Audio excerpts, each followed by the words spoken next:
Some stories never make the headlines, some victims remain nameless, and some mysteries fade before they're ever solved.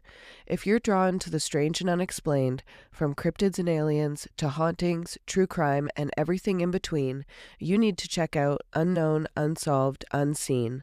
Hosted by Frank and Sage, this podcast dives into a plethora of unexplained phenomena. They research, discuss, and share their own opinions on stories that linger in the shadows, from the unsolved to the unbelievable. Listen to Unknown, Unsolved, Unseen wherever you get your podcasts, because every story, no matter how strange, deserves to be told. We live in a world saturated with signals. Wi-Fi, Bluetooth, radio wave, EMF. Invisible frequencies pulse through our homes, our phones, even our bodies. But what if some of those signals aren't just technological? What if they're haunted? What if the screens we stare into are not just windows into the world, but doors to something else entirely? Welcome to Down the Crooked Path. I'm your host, Amanda Joy. Join me as we dive into eerie and spine-chilling stories that blur the lines between reality and the unknown. From cryptids and mysterious disappearances to true crime, UFO sightings, and paranormal activity, venture into the unknown and uncover the secrets that lie down the crooked path. From Thomas Edison's unrealized spirit phone to ghostly TikTok glitches and unexplained EVPs captured on smartphones, the intersection of the paranormal and the digital is growing stranger by the day. As our tech evolves, so does the question, are we accidentally turning into something beyond the veil? Could the dead be reaching out, not through candlelit seances, but through corrupt files, static bursts, and flickering screens? Humanity has always been curious about what lies on the other side, whether it's the afterlife, alternate dimensions, or echoes of consciousness. We've searched for ways to connect. But now instead of mediums and Ouija boards, we have apps, algorithms, and audio spectrums. So tonight we're asking, in a world built on signal and code, are ghosts also going digital? In October of 1920, Thomas Edison, one of the most celebrated inventors in history, made a startling announcement. In an interview with Scientifica American, he revealed that he had been working on a device to communicate with the dead. He called it simply a spirit communication apparatus. Really, it was a phone. Unlike the theatrical seances and table rapping popular in the spiritualist circles of the time, Edison's approach was grounded in science. If spirits were real, he reasoned, and if they retained intelligence after death, then surely they would be made particles of or energy that could be measured, manipulated, and, most importantly, heard. The media response was immediate and intense. Headlines speculated wildly, and the public was divided. Some saw Edison's claim as visionary, a bold step towards bridging the gap between science and the supernatural. Others dismissed it as eccentric rambling from a man nearing the end of his life. Skeptics pointed out that Edison never produced a working prototype, and no physical evidence of the spirit phone ever surfaced during his lifetime. But the story didn't end there. Decades later, French researcher Philippe Baudin uncovered a missing chapter in Edison's personal diary, one that had been tucked away in a private collection in France. In it, Edison detailed theoretical designs for the spirit phone, including sketches and notes that suggested he had given the idea more serious thought than previously believed. The discovery reignited interest in Edison's paranormal pursuits and added a layer of mystery to his legacy. But Edison wasn't alone in this curiosity. Around the same time, Nikola Tesla, his rival and counter in the electronical age, was conducting his own experiments with radio waves. Tesla claimed to have received strange signals from an unknown source while working on his wireless transmission systems. In one interview, he described hearing intelligently controlled signals that he believed could have been from another planet, or perhaps another realm entirely. Though Tesla never claimed to speak with the dead, the eerie nature of his experiments and the timing of his discoveries have led some to speculate that he too may have brushed against something from beyond the veil. These scientific flirtations with the paranormal didn't emerge in isolation. They were part of a broader cultural movement that had taken root in the late 19th and early 20th centuries: spiritualism. In the wake of the Civil War and later World War I, grief swept across continents. Families longed to connect with lost loved ones, and spiritualism offered hope. Mediums, spirit photographers, and seance circles became fixtures in both high society and working-class homes. And as technology advanced, so did the methods of communication. Telegraphs, phonographs, and radios were repurposed into attempts to reach the other side. The line between science and spirit blurred, and for a brief moment in history, it seemed entirely possible that the dead might speak through wires and waves. Edison's spirit phone may have never materialized, but its legacy lives on. It represents a moment when humanity's oldest questions collided with its newest technology.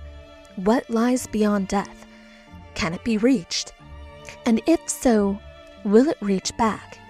And maybe those questions haven't faded. Maybe they have simply found new frequencies. On September 12, 2018, a Metrolink commuter train departed from Union Station in Los Angeles, bound for Moore Park.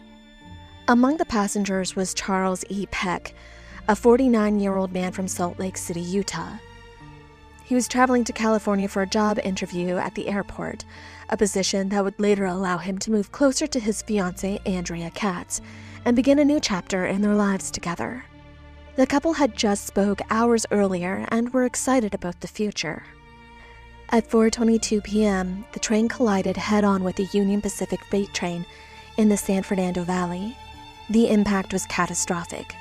Steel twisted windows, shattered cars crumpled like paper.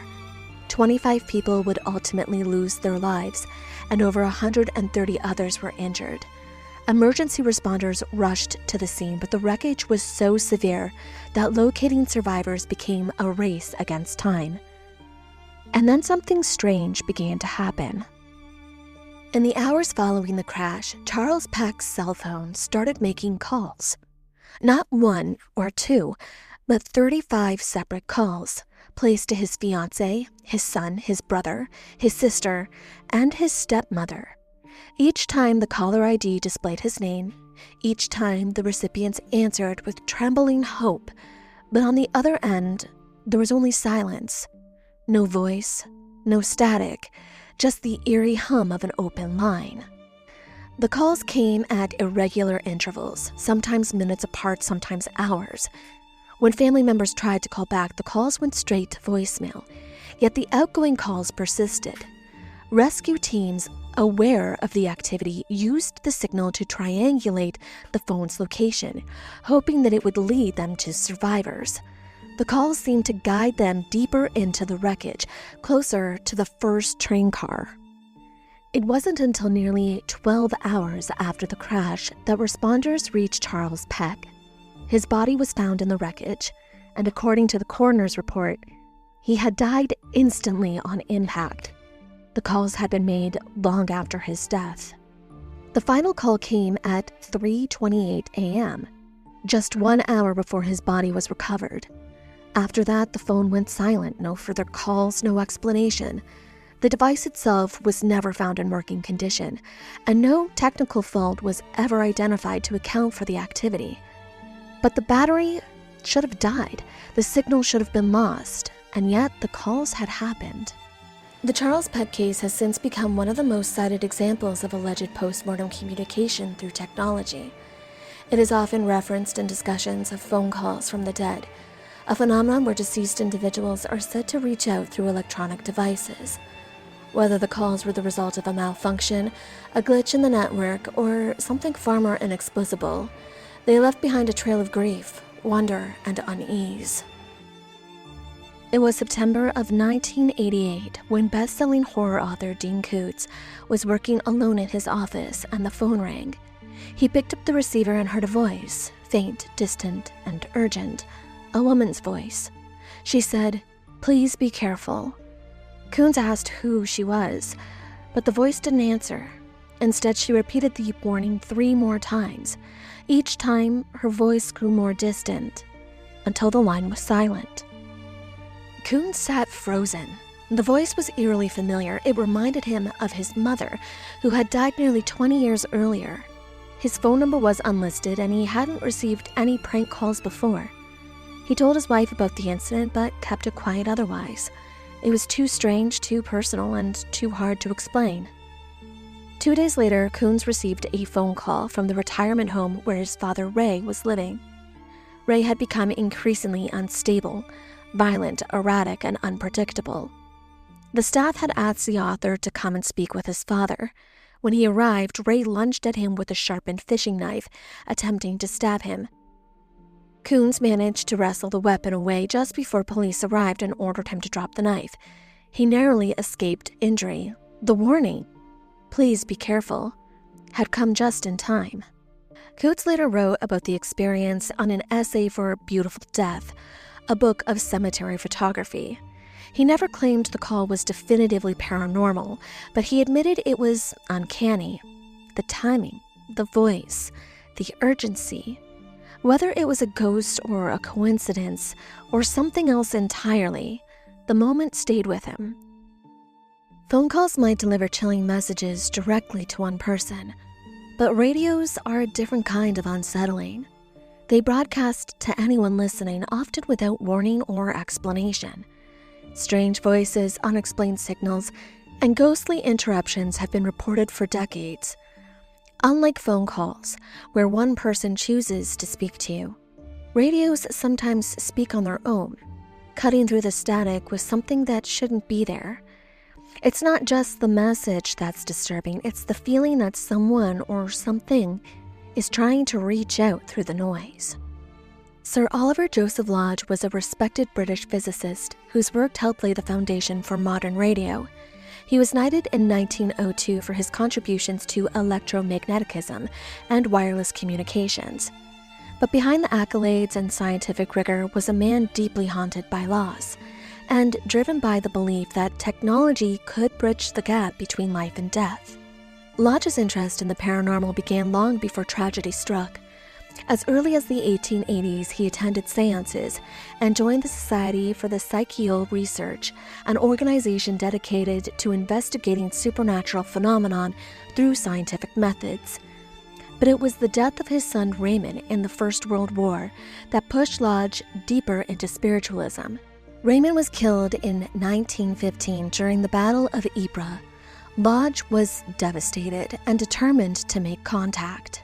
In 1916, Lodge published Raymond, or Life and Death, a book detailing messages he claimed to have received from his son through a series of mediums. The communications included vivid descriptions of the afterlife, references to family members, and even commentary on Lodge's scientific work. He believed these messages were genuine, proof that Raymond's consciousness had survived death and could interact with the living through a kind of etheric medium. Lodge theorized that the spirit could exist alongside the physical world, connected by a subtle energy field, what he called the ether.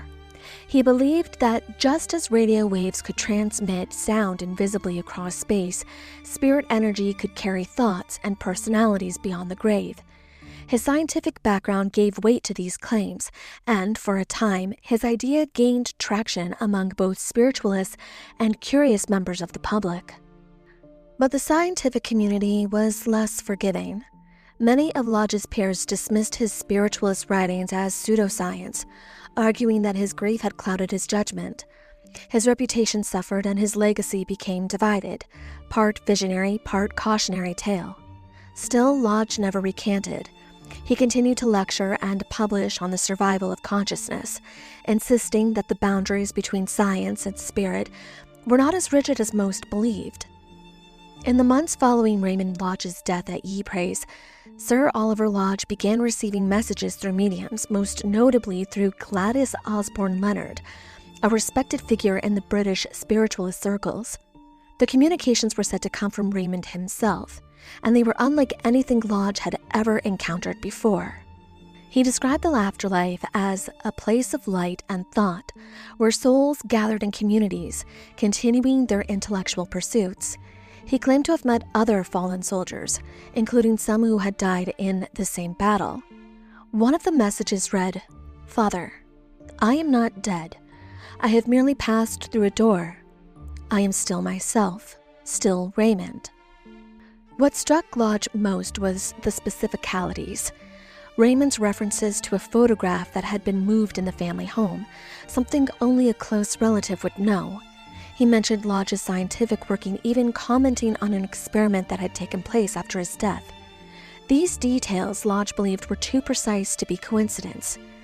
Skeptics dismissed the messages as cold readings and subconscious projections, but for Lodge they were evidence, not vague spiritual comfort, but of continuity. Consciousness, he argued, didn't end with death. It simply transformed. Raymond's voice was only the beginning. As the world plunged into another global conflict, stories of spectral communications did not fade. They multiplied. During World War II and later in Vietnam, soldiers and civilians alike reported strange transmissions. Voices over radios with no sources, messages in static that seemed to speak directly to the living. What began as a grieving father searching for proof became something darker, stranger, and far less personal. The dead, it seemed, had found a new channel. A radio sat in silence for years. A Pi-Val wireless set, its casing dulled by time, its dials stiff with age. It was part of a wartime exhibit at the Montrose Air Station Heritage Centre in Angus, Scotland, a museum dedicated to preserving the legacy of one of Britain's earliest operational military airfields. It had no power source, no batteries, no antenna. It was not connected to the mains. Technicians had examined it and found nothing inside but cobwebs and the brittle remains of long-dead insects. It was, by all accounts, a shell. And then one day, it spoke. Staff members were the first to hear it. A crackle, then a voice, clear, unmistakable. Winston Churchill. The cadence, the phrasing, matched known recordings from the Second World War. Visitors began to report it too, some describing hearing Glenn Miller's orchestra, the bright swing of "In the Mood" echoing through the room. Others recall wartime news bulletins, military updates, and voices from a time long ago. The broadcasts were not consistent. They came without warning, sometimes lasting minutes, sometimes longer, but always from the same radio, always when no other devices were active. The museum staff, many of whom had backgrounds in aviation and engineering, were baffled. They brought in outside experts. The radio was opened again, still no components capable of receiving or transmitting signals. No hidden speakers, no wiring, no logical explanation. A physicist visited the site, skeptical at first.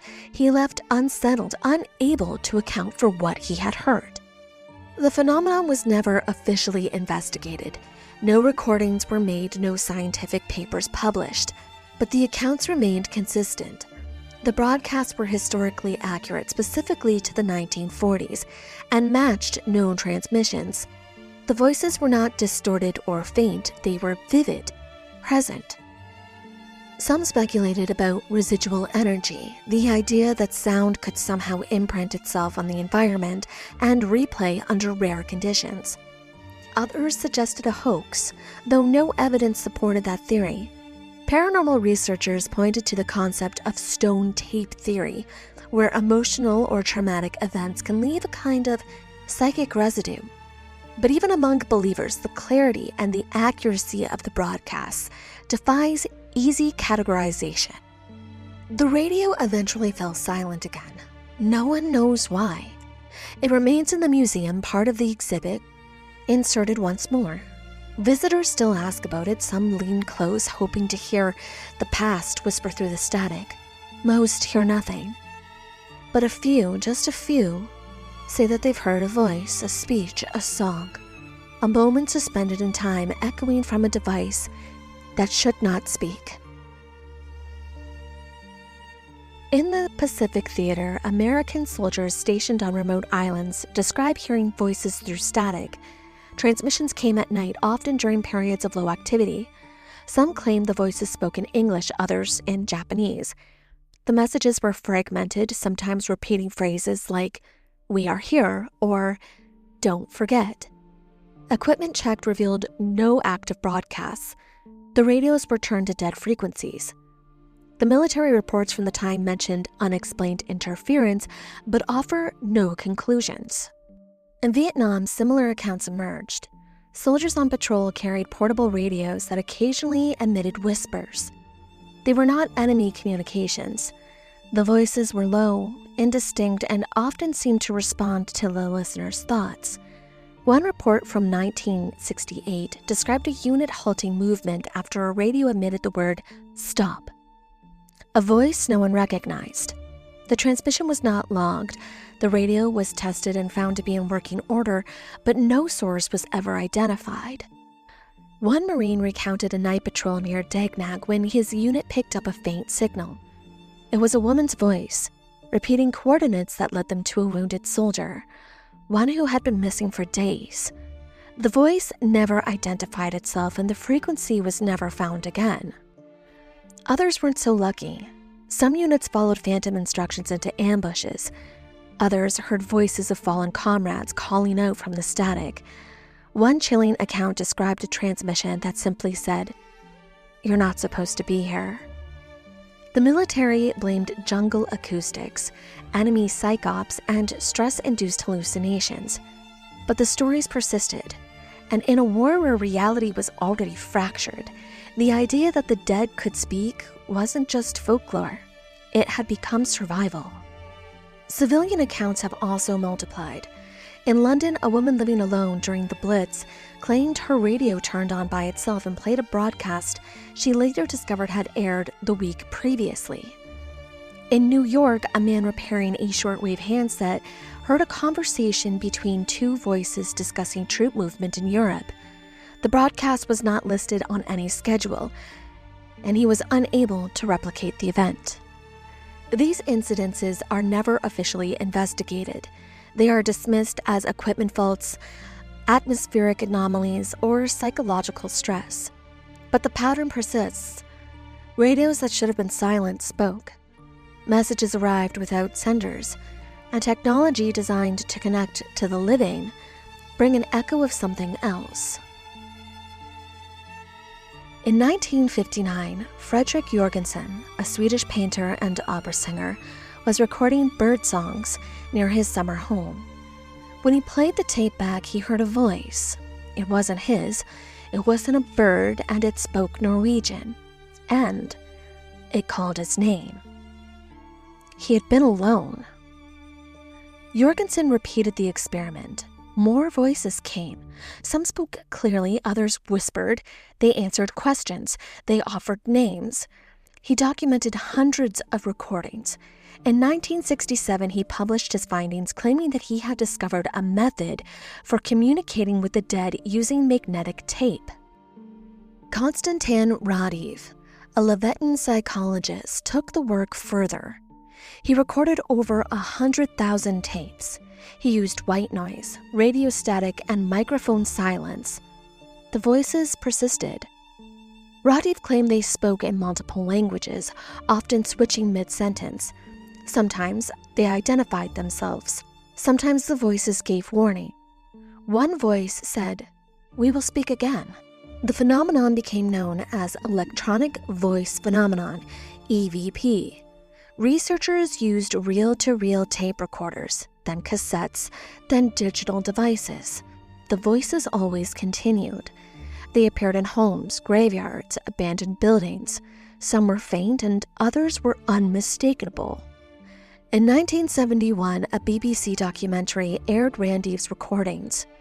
Viewers flooded the station with calls. Some recognized voices, others reported hearing messages that weren't broadcasted. The tapes were analyzed. No known source, no technical explanation.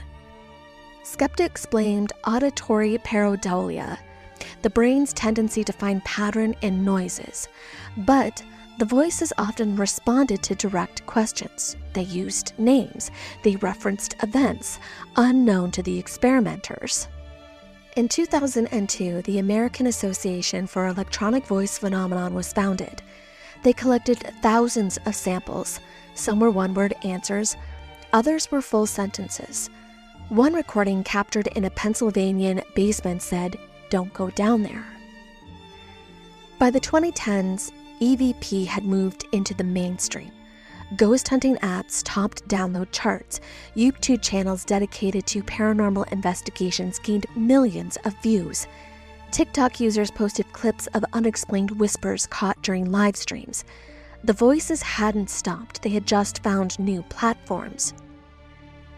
Strange footage became a news source.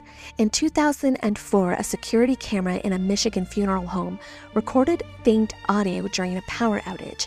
The building was empty, and yet the voice said, "I'm still here." The clip was reviewed by technicians. There was no interference, no audio feed, just an ambient mic pickup.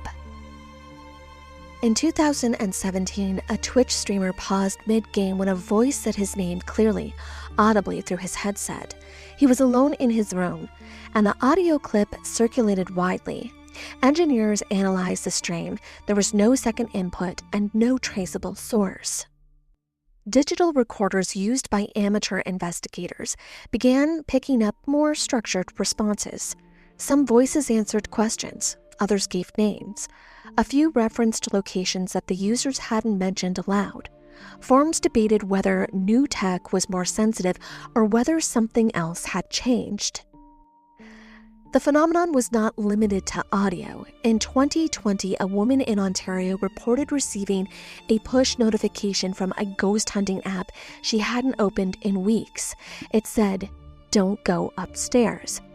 Her home security system had triggered minutes earlier, motion detected. No one was there. As devices become more connected, the reports grew more complex. Messages appeared in unexpected places, notifications, voice assistants, even smart TVs. Most were dismissed as glitches, a few weren't. And then, quickly, the reports shifted again. Not audio, not video, text. Some users began receiving messages, short, direct, and untraceable. They didn't come through apps. Sometimes they came through email. Jack Rose died suddenly in June of 2011. He was 32 years old, living in Dunmore, Pennsylvania, and known among friends for his dry humor and quick wit. His death came without warning, heart arrhythmia, the doctors said. No time to prepare, no final words. His family and friends were devastated. They buried him, mourned him, and started to move on. 5 months later, in November, Jack's best friend, Tim Hart, opened his email and found a message from Jack's account. The subject line read, "I'm watching," and the body of the email said, "Did you hear me? I'm at your house. Clean your fucking attic." Tim froze. The attic reference wasn't random. It was something Jack had joked about during a conversation shortly before his death. No one else had been present, and Tim hadn't mentioned it to anyone. The email had come from Jack's address. There was no sign of tampering, no indication that it had been scheduled or spoofed. He replied, asking who had access to the account. No reply ever came. Soon after, Jack's cousin Jimmy McGraw received a message from the same account. The subject line read, "Hey Jim." The body said, "How you doing? I knew you were gonna break your ankle, tried to warn ya. Gotta be careful. Tell Rock for me, great song, you're welcome. couldn't get through to him, his email didn't work. Jimmy had broken his ankle just days before. The message referenced a song written by another cousin, Frank "Rock" Froese, in tribute to Jack, something composed after Jack's death. Jimmy hadn't shared the injury publicly, and the song hadn't been discussed online. The message was so specific, personal, and impossible to explain. The Froese family insisted that no one had access to Jack's email credentials. There was no evidence of hacking, no sign of malware, no clues in the server logs. The emails were not part of any automated system. They weren't drafts, they weren't scheduled. They just arrived. Only a handful of messages were ever received. Tim and Jimmy were the only confirmed recipients. The emails stopped as suddenly as they started. No further contact was reported, and the account remained dormant. The origin of the messages has never been identified. The story gained attention online, circulating through forums and paranormal blogs. Some speculated about posthumous automation, though the content didn't match anything Jack had written before. Others suggested a prank, but no one came forward. The tone of the messages were consistent with Jack's personality, sarcastic, direct, and oddly comforting. But the timing, the references, and the delivery defied explanation. There was no further investigation, no forensic analysis, just two men, two messages, and lingering questions. How could someone speak after death? Jack's story remains one of the most compelling modern cases of unexplained digital communications. It's not a legend passed down through generations. It's not a myth tied to folklore. It's a documented event witnessed by people who knew the sender, who recognized the voice behind the words, and who still don't know what happened. After the initial case of emails sent from a deceased account, similar reports began to surface. A man in Illinois received a message from his brother's email address 2 years after the funeral. The subject line contained a nickname used only between them. The body of the email was blank. A woman in Manchester reported receiving a calendar invite from her late husband's account, scheduled for their anniversary. The account had been inactive since his death. In Florida, a teenager received a photo attachment from a friend who had died in a motorcycle accident. The image was unfamiliar and appeared to be taken after the date of death. Most cases are dismissed as technical errors, scheduled drafts, compromised accounts, or data syncing issues. But not all could be explained. Some messages arrived in times that held personal significance. Others referenced details that hadn't been shared publicly. In online forums, users began comparing experiences. The tone was consistent, brief and personal, and unmistakably tied to the dead. As these incidents accumulated, interest shifted from passive digital anomalies to active attempts at contact. The question was no longer whether the dead could reach out, it was whether the living could build something to hear them. In 2002, Frank Sumption introduced a device designed for that purpose. Using spare electronics and a modified radio receiver, it swept through AM frequencies at rapid intervals, producing a stream of fragmented audio. The theory was that spirits could manipulate these fragments to form words. Sumption claimed that he received instructions for this device from the other side. He never patented the design, and he built each unit by hand and gave many away. When Frank introduced the device, it became referred to as Frank's box. It was built for the purpose of instrumental transcommunication, a term used to describe the use of electronic devices to receive messages from non-living entities. The box was a modified radio receiver that Sumption claimed could be used by entities to manipulate sound fragments into words and sentences. He identified these entities as the others, rather than referring to them as ghosts or the dead. Frank's box did not rely on stored data, internet access, or pre-recorded messages. It operated in real time. Users would ask questions aloud and listen to the stream of noise for direct responses. Many reported hearing answers that were relevant, specific, and sometimes even personal. In some cases, the voice would identify themselves by name. Others referred to events or details that had not been disclosed publicly. Sessions were recorded and reviewed, patterns were noted, certain voices returned across multiple sessions, using consistent phrasing and tone. Sumption claimed that he received the design for the box through communications with the others. He never commercialized the device, and each was hand-built, many of which were given away. Paranormal investigators began using Frank's box in field research. It became a standard tool in ghost hunting kits. Variants appeared with adjustable sweep rates, built-in recorders, and digital enhancements. The core function remained unchanged, scanning live radio frequencies to create a channel for real-time communication. Reports from users described voices emerging from the static. Some were clear, others were distorted. A few were hostile. The responses weren't always coherent, but they were often unsettling. Investigators documented changes in temperature, unexplained movement, and the feeling of unease during active sessions. Some claimed the activity continued after the device was turned off. Speakers emitting sound without power, voices were heard in empty rooms. Frank's box marked a shift from passive observation to active engagement. It was not designed to detect present, it was built to receive it. And once the channel was open, it didn't always close. As technology evolved, so did the methods. What begun as accidental echoes became intentional stimulations. The shift was subtle but profound.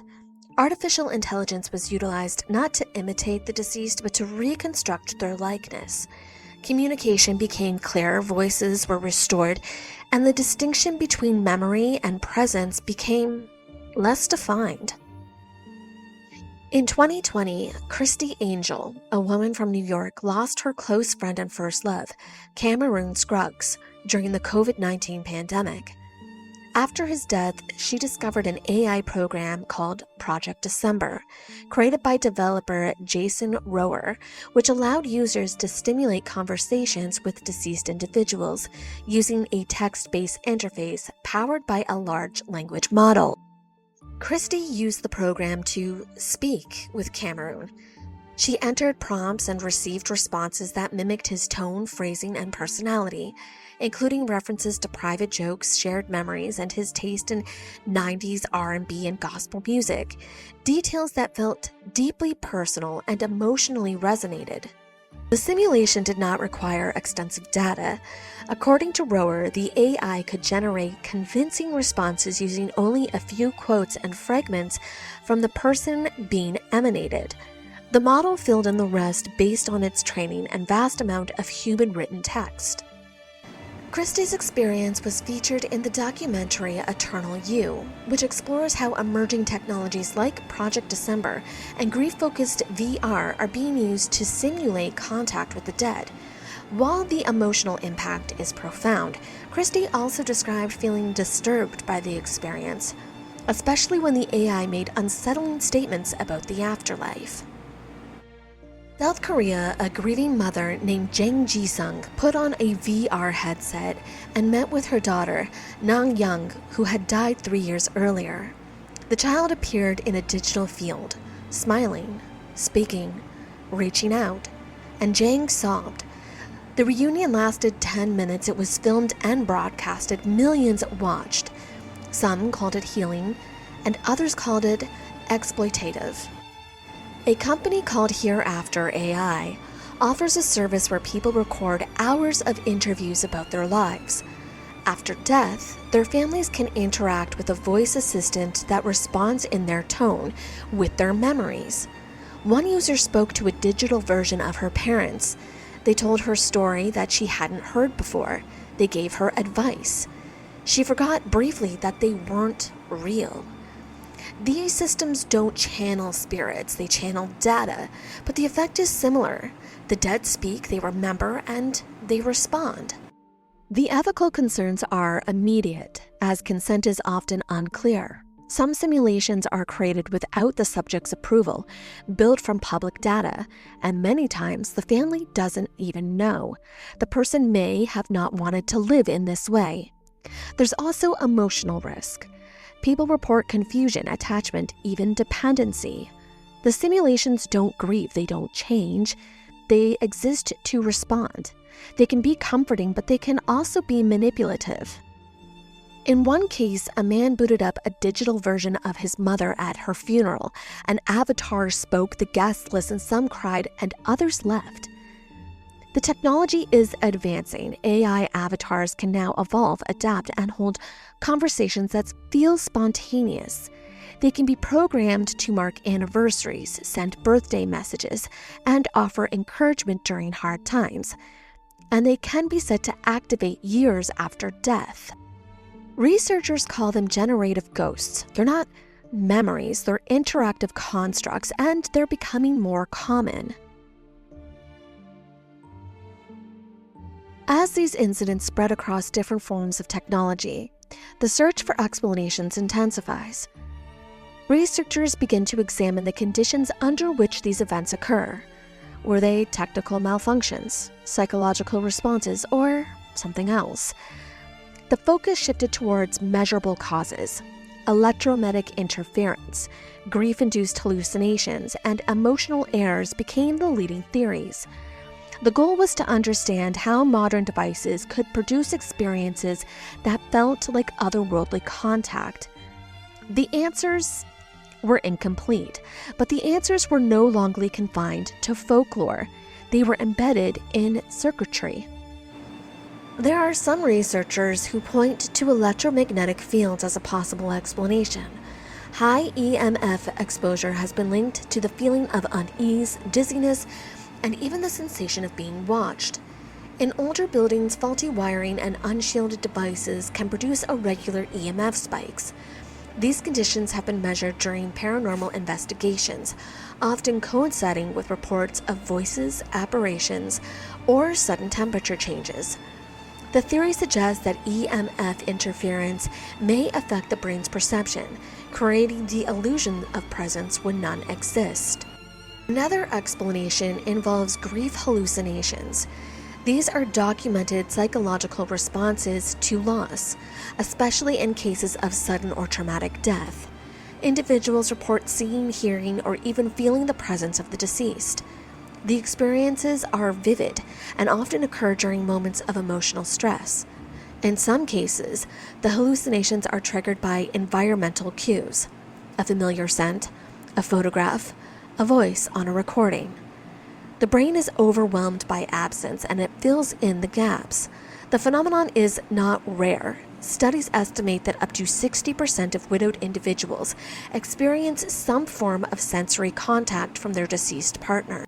Pareidolia is also frequently cited. It is the tendency to perceive meaningful patterns in random stimuli, faces and clouds, figures and shadows, voices and static.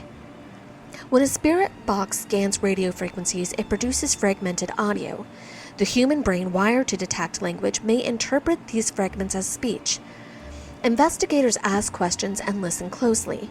Any sound resembling word is noted, and if it matches the context, it is considered a response.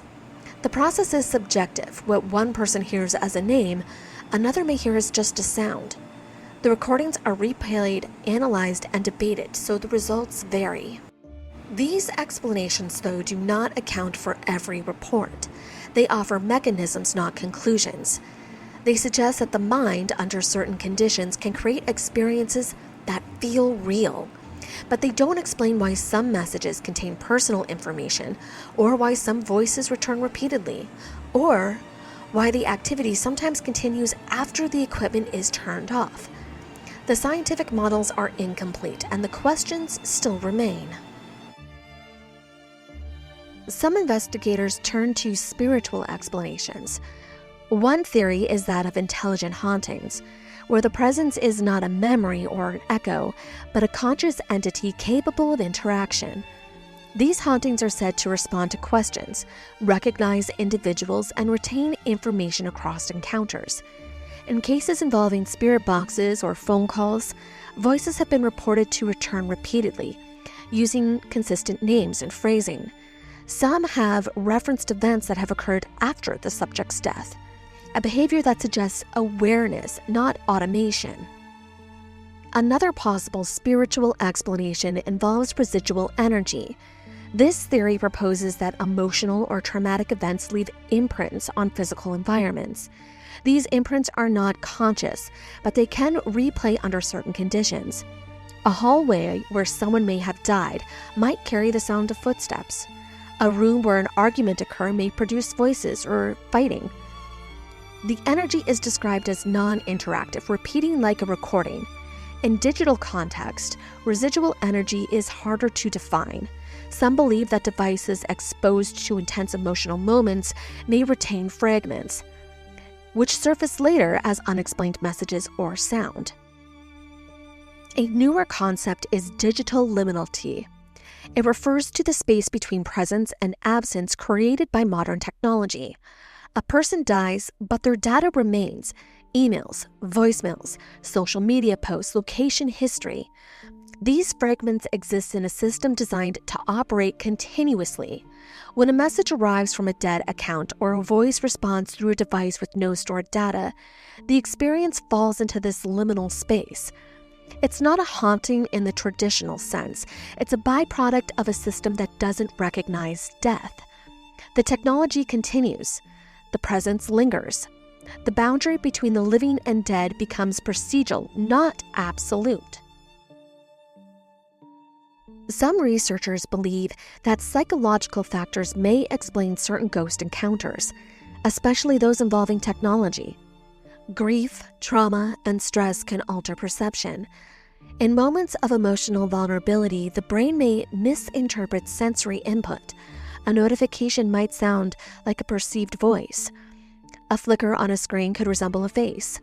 These are not hallucinations in the clinical sense. They are misattributations shaped by expectations and emotional need. After loss, people often report seeing signs or receiving messages. A text message from an unknown number or a voicemail with static, even a glitch in a video, may be interpreted as contact. Again, the brain seeking contact fills in the gaps. This is known as parophenia, the tendency to perceive meaningful patterns in random data. In digital environments where noise and error are common, this can produce compelling experiences. Trauma can also trigger dissociative states. During these episodes, time may feel distorted and surroundings may seem unfamiliar. A person might hear their name spoken when alone or feel watched while using a device. These sensations are real to the experiencer, but they originate internally. Stress affects the limbic system, which governs emotion and memory. Under strain, it can replay fragments of past experiences, sometimes blending them with present stimuli. Sleep deprivation is another possible factor. It can cause auditory and visual disturbances, especially in low-light conditions or during late-night screen use. A voice heard through a speaker may seem to say something that it didn't. A paused video can appear to move. These effects are amplified when a person is already primed to expect something unusual.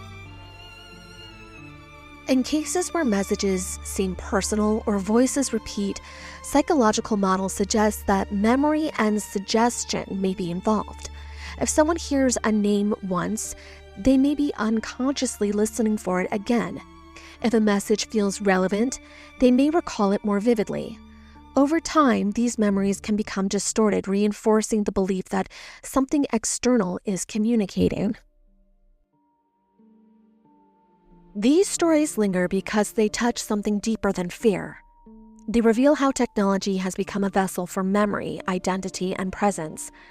A phone isn't just a device, it's a portal to someone's voice, their habits, their digital shadow. And when that shadow moves after death, it unsettles us. It unsettles us because it makes us reconsider what truly ends with death. We trust our devices to be logical, mechanical, predictable, and when they behave otherwise, when a message arrives from a dead contact, when a voice speaks through static, we're forced to confront the possibility that technology isn't neutral. It's shaped by us and it shapes us in return. It holds our grief, our hopes, our unfinished conversations, and sometimes it plays them back. There's a moral dimension too. If a voice returns, do we owe it attention? If a message appears, should we respond? These questions aren't just about ghosts. They're about responsibility, about how we treat the traces people leave behind, about whether data can be sacred, and whether silence in a digital world is ever truly final. Whether it's static on the line or a message from beyond, technology may be the new seance table, a place where memory lingers, where voices echo long after they should have faded. We carry these devices everywhere into our homes, our dreams, our grief, and sometimes they carry something back. So the next time you answer the phone, pause, listen. Not just to the voice, but to the silence between the words. You might hear more than you expect. Until next time, I'm Amanda Joy. Stay curious and let the screen guide you through the darkness.